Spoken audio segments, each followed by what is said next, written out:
Good morning and Jai Hind students. Here I am Kanchan, your English teacher. This time I have taken the chapter The Necklace from the book The Footprints Without Feet. So this chapter was written by Guy de Maupassant. So here this is a story, very nice story about borrowing a necklace and then paying the amount for that necklace. So we will read here about the incident. So characters are here Matilda Loisel and M. Loisel and Madame Forestier. So let's start. She was one of those pretty young ladies born as if through error of destiny. So here about Matilda, she was born in a family of clerk, but her dreams were so high. She wanted to enjoy the benefits of high society, but she was there in a middle class family, and then she was married with a clerk in the office. So she was not happy. She suffered incessantly, means continuously she was suffering with this. Again here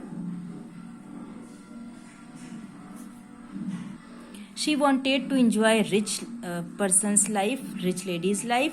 When she seated herself for dinner opposite her husband, who uncovered the tureen. Tureen means serving dishes for the food. She would hope that it could be elegant dinners and with silver, shining silver, but it was her dream only.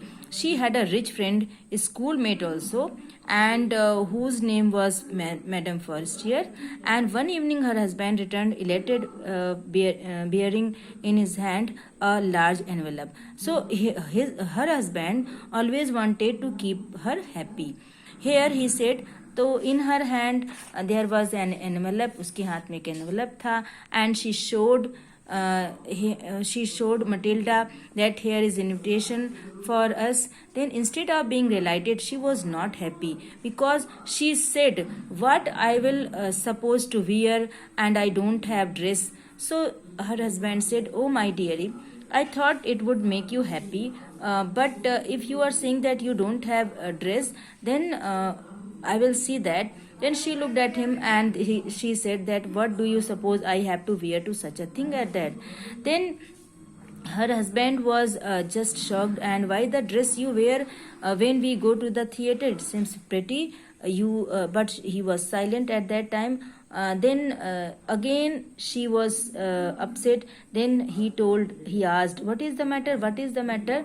Then by a violent effort she controlled her vexation, and then she responded, and she said that I can't go in this affair.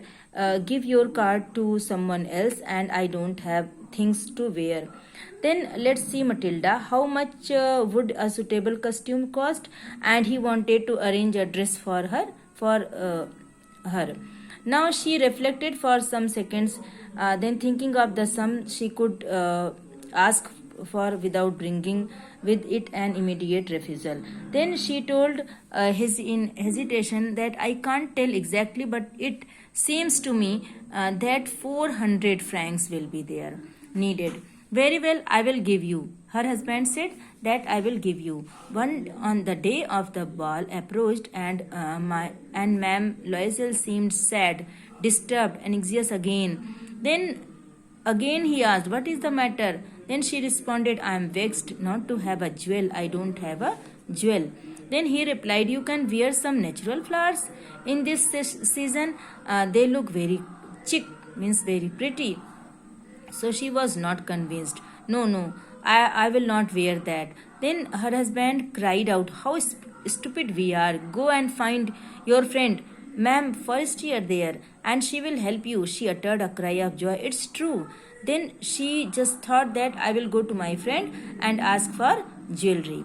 Then the next day she took herself to her friend's house, and then related her story of distress. Then Ma'am Forestier went to her closet, and she opened her almirah, and she said, just choose whatever you want. Then she saw at first some bracelet, collar of pearls, then many jewelry she, madam, first year she had kept. Then she chose one. Could you lend me this? Only this? Why is certainly? Her friend asked. Then she told. She felt upon the neck of her husband, embraced her with passion, and then went away with her treasure. Then she chose one necklace, and the day of the bal means function arrived, and Madame Loisel was a great success because she had wore nice dress, nice necklace, so she was looking the prettiest of all, elegant, gracious, smiling, and full of joy. She was enjoying the party. She went home towards 4 o'clock in the morning. Her husband had been half asleep in one of the little salon since midnight with three other gentlemen whose wives were enjoying themselves very much. Means they were enjoying the party, and it was 4 o'clock in the morning. And when she went in at her home, he threw around her shoulders the modest wraps that they had carried, most poverty clashed with the elegance of the bal costume. She wished to hurry away in order not to be noticed by the other women, because she had wore also a cheap shawl around her neck. So she wanted to just leave the ball, leave the function. Loisel detained her. Wait, and I am going to call a cab. But she would not listen and descended the step rapidly. When they were in the street, they found no carriage, and they began to seek for one. Hailing the coachman whom they saw at a distance, they walked along toward the river, hopeless, shivering. Finally, they found one of those old carriages, and one sees in Paris after nightfall. So it took them as far as their door, and they went wearily up to the apartment. It was all over for her, and and on his part he remembered that he would have to be the office by 10 o'clock. Then she removed the wraps from her shoulders before the glass for a final view of herself in her glory, but suddenly she was shocked. Her necklace was not in her neck. So here we have seen that she had borrowed a necklace, then she had enjoyed her party also, but when she went home, she arrived at home, then she saw that necklace was not here around her neck. Okay students, I will continue in my next video. Thank you and Jai Hind.